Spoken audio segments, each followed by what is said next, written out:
ధరవత్తండ గ్రామ పంచాయతీకి సర్పంచ్గా ఎన్నికైన నేను శాసనం ద్వారా ఏర్పాటు చేయబడిన భారత రాజ్యాంగానికి నిజమైన విధేయత కలిగి ఉంటానని భారతదేశ సార్వభౌమత్వం మరియు ఏకత్వాన్ని కాపాడుతానని తెలంగాణ పంచాయతీరాజ్ చట్టం 2018 మరియు దాని కింద రూపొందించిన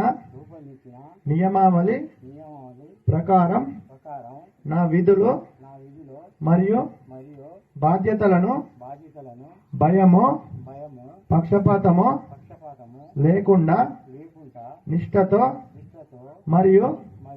నిజాయితీతో నిర్వహిస్తానని ప్రమాణం చేస్తున్నాను.